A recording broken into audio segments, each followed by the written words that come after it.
ये दोस्तों आज के इस वीडियो में हम जो है अंग्रेजी को लिखना और पढ़ना सीखेंगे क्योंकि बहुत सारे ऐसे बच्चे होते हैं जो अंग्रेजी को पढ़ नहीं पाते हैं मतलब उन शब्दों का उच्चारण अच्छे से नहीं कर पाते हैं। और कुछ ऐसे बच्चे होते हैं ना जो शब्दों का उच्चारण कर पाते हैं लेकिन लिख नहीं पाते। जब उनको लिखने के लिए दिया जाए तो आमतौर पर वो शब्दों को लिख नहीं पाते हैं। क्यों ऐसा? तो आज की इस वीडियो में हम ये जानेंगे किसी भी शब्द को उच्चारण यानी उसको पढ़े कैसे और किसी भी शब्द को लिखे कैसे, इसको आज जानेंगे। और जैसा कि मैं हमेशा आप लोगों को बताते आ रहा हूँ, किसी भी भाषा को पढ़ने से पहले ये ज़रूरी है कि उसकी मात्राओं को पढ़ा जाए, क्योंकि जब तक आप मात्राओं को नहीं पढ़ोगे, मात्राओं को नहीं समझोगे, मात्राओं को याद नहीं करोगे, तब तक आप किसी भाषा को कैसे पढ़ पाओगे, कैसे आप लिख पाओगे, कैसे आप उसका समझ पाओगे? तो ये ज़रूरी है। तो ये ज़रूरी है कि हम उस भाषा को पढ़ने से पहले उस भाषा के जो मात्राएँ होते हैं, उन मात्राओं को पढ़ें। और जैसा कि बचपन से आपको मार-मार के, पीट-पीट के आपको रटवाया गया है, अंग्रेजी में क्या आपको स्वर को रटवाया गया है कि जो आपका अंग्रेजी होता है, उसमें आपका ए, ई, आई, ओ, यू इनको आपको रटवाया गया है कि ये आपके पास क्या 5 जो होते हैं स्वर होते हैं, 5 जो क्या आपका वेवेल्स होते हैं। ये वो 5 स्वर होते हैं, ये वो 5 मात्राएँ होती हैं, इनका ही प्रयोग करके अंग्रेजी को हम पढ़ते हैं। अंग्रेजी का कितना भी छोटा शब्द हो जाए, कितना भी बड़ा शब्द हो जाए, उनको पढ़ने के लिए इन मात्राओं का ही प्रयोग करते हैं। अब ये जो मात्राएँ हैं, इन मात्राओं के अपने-अपने अलग-अलग उच्चारण होते हैं। जैसे जो आपका ई है, इस ई को हम जो है ए की मात्रा भी पढ़ते हैं, अ की मात्रा भी पढ़ते हैं, ऐ की मात्रा भी पढ़ते हैं, ई की मात्रा भी पढ़ते हैं और बहुत सारी मात्राओं को क्या हम जो है ए को ई को पढ़ते हैं। उसी प्रकार आप ए को ले लो, ए को अ भी पढ़ते हैं, आ भी पढ़ते हैं, ए भी पढ़ते हैं, ऐ भी पढ़ते हैं, औ भी पढ़ते हैं, बहुत कुछ पढ़ते हैं। तो यानी इसमें से जितने भी आपके जो मात्राएँ होते हैं, इन सभी मात्राओं के अपने-अपने उच्चारण हैं। तो आज के इस वीडियो में हम ई मात्रा को पढ़ेंगे कि ई मात्रा का उच्चारण करते हुए, ई मात्रा का प्रयोग करते हुए कैसे किसी शब्द को पढ़ें, ई मात्रा का प्रयोग करते हुए कैसे किसी शब्द को लिखें। तो चलिए सबसे पहले मात्रा को पढ़ते हैं। तो मात्रा क्या है? मात्रा पर ध्यान दीजिएगा। तो नियम नंबर 1 नियम क्या है? जब अंग्रेजी के किसी भी शब्द में जब भी अंग्रेजी के किसी भी शब्द में ई जब भी अंग्रेजी के किसी भी शब्द में ई 2 या 3 व्यंजकों के बीच में आता है, जब भी अंग्रेजी के किसी भी शब्द में ये जो है 2 या 3 व्यंजकों के बीच में आता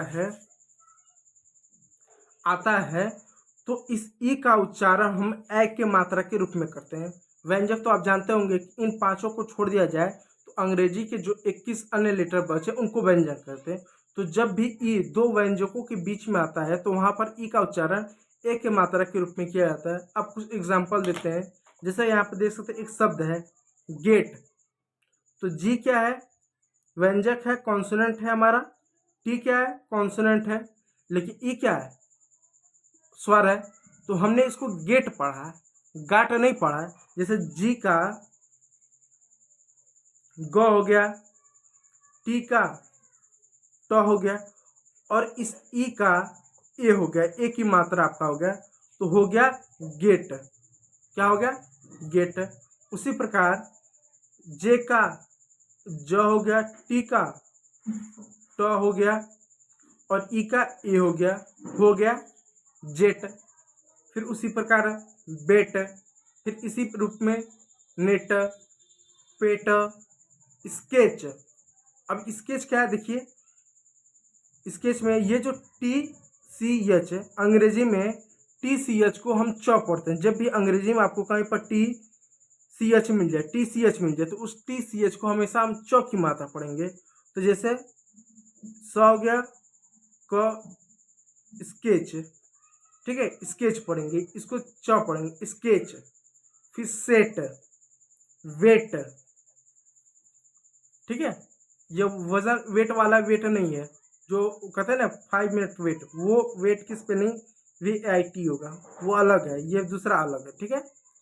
तो इन सब में हमने क्या ई को एक ही मात्रा पढ़ा। तो जब भी 2 या 3 व्यंजकों के बीच में ई आए तो उसका उच्चारण एक ही मात्रा के रूप में करेंगे। यह पहला नियम है, इसको याद रखिएगा। चलिए मैं दूसरा नियम को आपको बताता हूँ। दूसरा नियम को अब देखते हैं। दूसरा नियम क्या है? देखिए दूसरा नियम क्या कहता है दूसरा नियम, मैं इसको थोड़ा सा मोड़ लूँ तो ज़्यादा बेहतर रहेगा।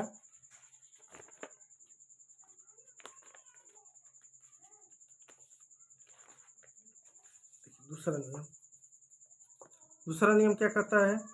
दूसरा नियम कहता है, दूसरा नियम, जब भी अंग्रेजी के किसी भी शब्द में, जब भी अंग्रेजी के किसी भी शब्द में डबल ई आए तो डबल ई का उच्चारण ई के रूप में करते हैं। यानी जब भी अंग्रेजी के किसी भी शब्द में जब डबल ई आए तो डबल ई का उच्चारण बड़ी ई की मात्रा के रूप में करते हैं। जैसे देख सकते हैं नीड, नीड में क्या है? एन का क्या हो गया? न हो गया। ड का क्या होगा? डी का ड हो गया। और डबल ई की मात्रा क्या होगा? ई की मात्रा। तो नीड हो गया हमारा, क्या हुआ? नीड हो गया। ठीक उसी पर सी एच का च हो गया आपका।